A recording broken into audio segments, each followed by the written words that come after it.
Doni ishte një djalë i ri nga Shqipëria, me një jetë të thjeshtë, por me një zemër që rrihte fort për drejtësinë.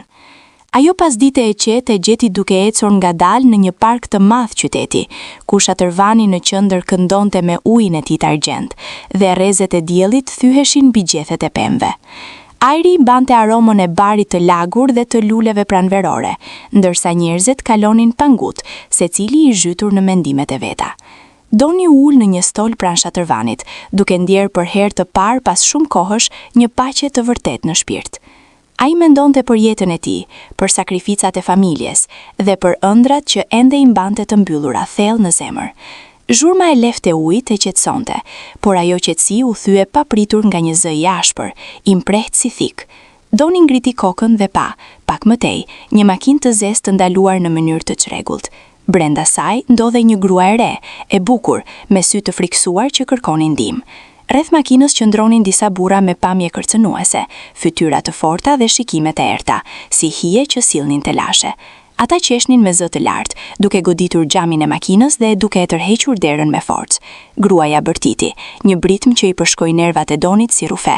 Ai u ngrit menjëherë nga stoli, zemra filloi të rrihte fort dhe mendja i punonte me shpejtësi. Mos u përzi, i tha një zë i brendshëm, por një tjetër zë, më i fort, i bërtiti. Nëse nuk vepron tani, do ta mbash këtë bar gjithë jetën. Doni pak rreth. Njerëzit ose nuk e kishin vënë re, ose po shtireshin sikur nuk shihnin asgjë. Frika i kishte ngirë. Ai bëri hapin e parë, pastaj të dytin, duke ju afruar skenës që po bëhej gjithnjë më e dhunshme. Njëri nga burrat hapi derën e makinës dhe e kapi gruan për krahu, duke e tërhequr me forcë. Lotët i rodhen në faqe, ndërsa ajo lutej me zë të dridhur. Në atë moment, Doni nuk mendoi më për pasojat. Ai bërtiti fort, një britëm që jahoi në part dhe i bëri të gjithë të kthenin kokën. Lëreni, zëri i tij ishte i fortë, por i mbushur me një ndjenjë të thellë vendosmërie. Burrat u kthyen nga ai, të habitur për një çast. Njëri prej tyre qeshi me përbuzje, por Doni tashmë ishte aty, mes frikës dhe guzimit. Ai ndjeu dorën t'i dridhej, por këmbët i qëndronin të palvizura. Në sytë e tij kishte diçka që nuk mund të bliej apo të thyej lehtë, një vendosmëri e lindur nga dëmshuria. Heshtja që pasoi britmën e Donit ishte e rëndë, si ajri para një shtuhie. Uji i Shatërvanit vazhdonte të rrithte, por tingulli i tij tashmë duke i largët, sikur parku vet po mbante frymën. Burrat e rrethuan Donin vedal, njëri prej tyre me një buzëqeshje të shtrembër, plot përbuzje. Gruaja mbeti e ngrirë mes derës së hapur të makinës, duart i dridheshin dhe syt i ishin mbushur me frikë dhe shpresë njëkohësisht. Po ti kush je? Foli njëri prej tyre, me zë të trash. Doni nuk u përgjigj menjëherë. Zemra i rrithte aq fort sa mendoi se do t'i dilte nga gjoksi. Ai ndjeu djerës të ftohtë në shpinë, por syt nuk ja hoqi nga gruaja. Një njeri, tha më në fund, dhe mjafton. Një e qeshur e fort shpërtheu mes tyre. Njeri radiallahu anhu shpatullës së Donit me forcë, sikur donte ta provokonte. Doni u lëkund, por nuk ladi Allahu anhu. Në atë çast, ai kuptoi diçka të frikshme. Ata nuk ishin frik nga ligji. Alahi selam nga njerëzit përreth. Ata ndiheshin të paprekshëm. Por ai gjithashtu kuptoi se frika më e madhe e tyre ishte vëmendja. Ai ngriti zërin përsëri, edhe më fort. Të gjithë po ju shohin, thras policin tani.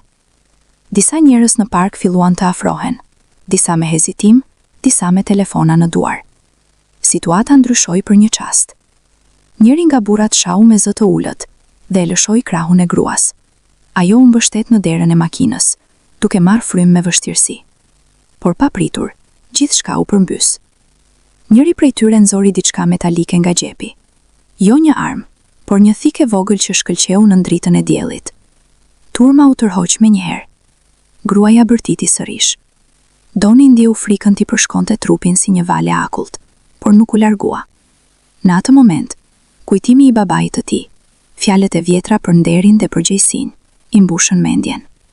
Ai bëri një hap përpara, edhe pse çdo instinkt i thoshte të ikte. Mos e prek, tha me zë të ulët, por të prerë. Sytë e tij u ngulën te burri me thik. Ishte një lojë nervash, një përballje ku humbsi nuk do të kishte më zgjedhje. Sirena e largët e një makine policie u dëgjua papritur. Jo shumë afër, por mjaftueshëm për të ndryshuar gjithçka. Burrat u tensionuan. Njëri prej tyre shikoi përreth, pastaj bërtiti. Mjaft, ikim. Ata u shpërndan me shpejtësi, duke u zhdukur mes rrugicave, sikur të mos kishin qenë kurrë aty. Gruaja u shem në tokë, duke qarë pa zë. Doni ul pranë saj, duart i dridheshin ende. Je e sigurt? E pyeti But. Ajo ngriti syt nga ai, të mbushur me lot. Në atë shikim kishte mirënjohje, por edhe diçka tjetër, frikë e thellë, sikur kjo ngjarje ti ishte vetëm një copëz e një makthi shumë më të madh. Faleminderit, përshpëriti ajo. Nuk e di çfarë do të më kishin bërë. Doni i buzëqeshi lehtë, por brenda ndjeu një peshë të rëndë. Ai e dinte se kjo histori nuk mbaronte këtu. Ndërsa policia po afrohej dhe njerëzit filluan të flisnin me zë radiollahu të ulët, Doni ndjeu se paqja e jetës së tij kishte marrë fund. Ai kishte hyrë pa e ditur në një botë rreziku, sekretesh dhe të vërtetash që do ta sfidonin deri në kufijtë e shpirtit të tij. Në sytë e asaj gruaje, ai pa një paralajmërim të heshtur. Ajo që sapo kishte ndodhur ishte vetëm fillimi. Në pjesën e tretë, gjithçka do të zbulohej më thellë dhe e vërteta do të fillonte të dhemte. Policia mbërriti disa minuta më vonë, por për Donin ato minuta u duken si orë të radiollahu. Gruaja, ende e tronditur, u mbështoll me një batanie që ja dha një prej kalimtarve. Ajo dridhej jo nga i ftohti, por nga kujtimet që ende po i përplaseshin në mendje si dallgë të errta. Doni qëndroi pranë saj në heshtje, duke ndjerë një ndjenjë faji të pashpjegueshme, sikur të kishte ardhur shumë vonë, edhe pse e dinte që pa të, gjithçka do të kishte përfunduar shumë më keq. Si quhesh? E pyeti një polic, duke mbajtur shënime. Doni, u përgjigja i shkurt, pa i larguar syt nga gruaja. Dhe ti? Polici ju drejtuar saj. Ajo hezitoi për një çast, sikur emri i saj të ishte një sekret i rrezikshëm. Elira, tha më në fund, me zë të ulët. Kur dëgjoi emrin e saj, Doni ndjeu diçka të çuditshme, një ndjesi të pashpjegueshme lidhjeje. Elira kishte një fytyrë që tregonte se kishte kaluar më shumë se sa duhej për moshën e saj. Syti kishte të bukur, por të lodhur, sikur të mbanin brenda histori që nuk thuheshin lehtë. Policia mori deklaratat, por shumë pyetje mbetën pa përgjigje. Elira nuk fliste shumë. Sa herë që e pyesnin për burrat, ajo mbyllej në vetvete, duke shtrënguar duart fort. Doni e vuri re këtë dhe e kuptoi se frika e saj nuk ishte e zakonshme. Nuk ishte frikë nga dhuna e momentit, por nga diçka shumë më e madhe, më e thellë. Unë nuk mund të kthehem në shtëpi, tha ajo papritur, ndërsa policët po largoheshin. Zëri i saj u drodh. Doni u ktheu nga ajo. Pse? Ajo uli kokën. Sepse ata do të më gjejnë. Ato fjalë i ranë rënd Donit. Ai mendoi për jetën e tij të qetë, për problemet e vogla që i dukeshin të mëdha deri pak orë më parë. Tani, gjithçka kishte ndryshuar. Ai ishte bërë pjesë e frikës së dikujt tjetër. Mund të qëndrosh diku të sigurt, tha ai me kujdes. Policia nuk mjafton, e ndërpreu ajo, me një vendosmëri të hidhur. Ata janë më të fortë se sa mendon. Ata u ulën sërish pranë shatërvanit, që tashmë dukej si një dëshmitar i heshtur i fatit të tyre. Elira filloi të fliste ngadalë, me fjali të coptuara. Ajo ishte përfshirë pa dëshirë në një botë të rrezikshme. Kishte parë gjë radiallahu anhu që nuk duhej t'i shihte, dhe kishte dëgjuar sekrete që nuk falnin. Burrat që e kishin sulmuar nuk ishin thjesht preman. Ata punonin për dikë tjetër, dikë që nuk lindej qurm. Ndërsa ajo fliste, Doni ndjeu një peshë të rëndë në kraharor. Çdo fjalë e saj e fuste më thellë në një realitet ku zgjedhjet nuk ishin më të thjeshta. Ai e kuptoi se ndihma e tij nuk ishte mbaruar me atë ndërhyrje në park. Përkundrazi, ajo sapo kishte filluar. Kur u errësua, Elira u ngrit ngadalë. Nuk duhet të ishe përzier, i tha, me një buzëgjeshje të trishtuar. E di, u përgjigj Doni, por tani që jam këtu, nuk të lë vetëm. Në atë moment, një telefonat e papritur mbërriti në telefonin e Donit. Numër i panjohur. Ai hezitoi, pastaj u përgjigj. Nga ana tjetër, një zë i ftohtë dhe i qetë foli vetëm një fjali. E dim çfarë bëre sot. Doni e mbylli telefonin. Fytyra ju zbe. Elira e pa dhe e kuptoi menjëherë. Ajo që po vinte nuk ishte më vetëm rrezik. Ishte një lojë e errët, ku çdo hap do të kishte pasoja. Dhe pa e kuptuar, Doni kishte hyrë në qendër të saj. Nata radiallahu anhu mbi qytet si një perde e rëndë. Dritat e rrugëve ndriçonin fytyrën e Donit, që tani ishte e tëndosur, e mbushur me mendime që nuk i kishte pasur kurrë më parë. Telefoni ende i dridhej lehtë në dorë, sikur ajo fjali e ftohtë të ishte gdhendur brenda tij. E dim çfarë bëre sot. Nuk ishte një kërcënim i drejt për drejt, por ishte më e keqe se kaq. Ishte një paralajmërim. Elira u ngrit menjëherë në këmbë. Ata janë, tha ajo me zë të ulët por të sigurt. Tani nuk ka më dyshime. Doni mori frim thellë. Për herë të parë, frika nuk ishte vetëm për veten e tij, ishte për të dy.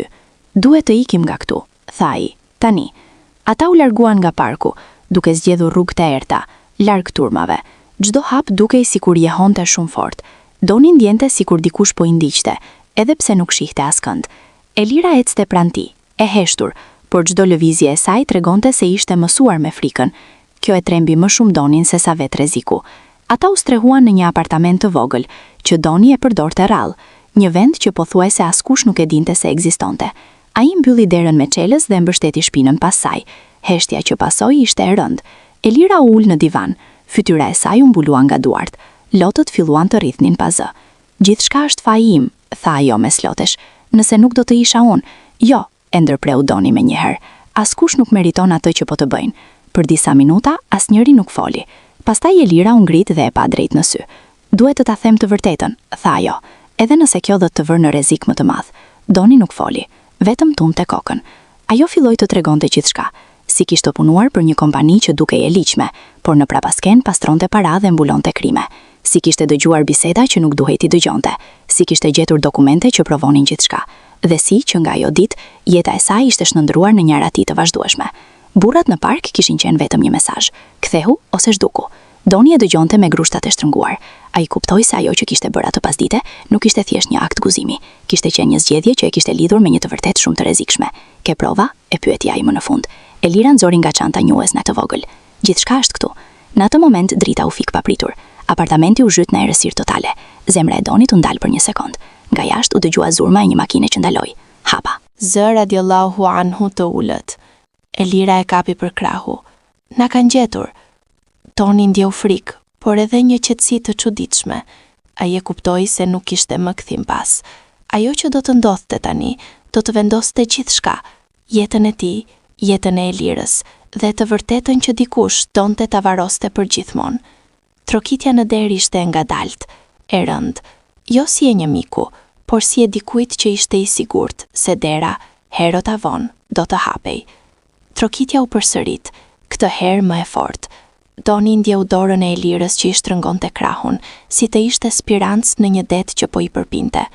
Në errësirë, çdo frymëmarrje dukej e zhurmshme. Ai u afrua ngadalë drejt derës, por përpara se të bënte ndonjë veprim, një zë nga jashtë foli, i qetë, pothuajse i sjellshëm. Hape Doni, nuk kemi ardhur për zhurmë. Emri i tij e goditi më fort se çdo grusht. Ai e kuptoi se nuk ishte më anonim, nuk ishte më thjesht një kalimtar i guximshëm në një park. Ai ishte bërë një emër në listën e tyre. Doni u kthye nga Elira, sytë e saj shkëlqenin në errësirë, plot frikë, por edhe një lutje të heshtur për të mos u dorëzuar. Papritur, sirena policie u dëgjua në largësi. Zëri jashtë u shua, hapat u tërhoqën me nxitim. Makina u ndez dhe u largua. Drita u rikthye. Heshtja që mbeti ishte edhe më e frikshme se kërcënimi. Elira ul në tokë, e raskapitur. Doni ul pranë saj, duke ndjerë se këmbët nuk e mbanin më. Ata kishin shpëtuar, për momentin. Nuk mund të fshihemi për gjithmonë, tha ai më në fund. Duhet ta nxjerrim të vërtetën. Ditët që pasuan ishin një betejë e heshtur. Doni përdori çdo kontakt që kishte, çdo lojë të vjetër. USB-ja e Elirës kaloi nga duar të sigurta në duar të sigurta, derisa arriti aty ku duhej. Gazetar të pavarur, prokuror që ende besonin në drejtësi. Çdo hap ishte rrezik, çdo telefonat një ankth. Pastaj, një mëngjes, gjithçka shpërtheu. Lajmet mbushën ekranet, emra të mëdhenj, arrestime, skandale. Ajo që Elira kishte mbajtur mbi supe për aq kohë, doli në dritë. Burrat që i kishin ndjekur u zhdukën, kësaj here, jo në errësirë, por pas hekurave. Doni dhe Elira qëndronin përballë shatërvanit të atij parku ku gjithçka kishte filluar. Uji rrithte njësoj si atë ditë, sikur koha të ishte rreth. Nëse nuk do të ishe ti, tha Elira, zëri i saj u drodh. Nëse nuk do të ishe ti, ja ktheu Doni but. Nuk do ta kisha mësuar kur sa larg mund të shkojë njeriu për të mbrojtur një tjetër. Ata nuk u bën heroj në sytë e botës, nuk patën duar trokitje, alahi selam, monumente. Por kishin diçka më të rrallë, një të vërtet që nuk u varros dhe një jetë që rifilloi nga guximi i një çasti. Doni e kuptoi se ajo ditë në park nuk i kishte ndryshuar vetëm jetën, i kishte dhënë kuptim, dhe ndonjëherë mjafton një hap përpara, një lëreni, që e gjithë bota e dikujt tjetër të shpëtohet.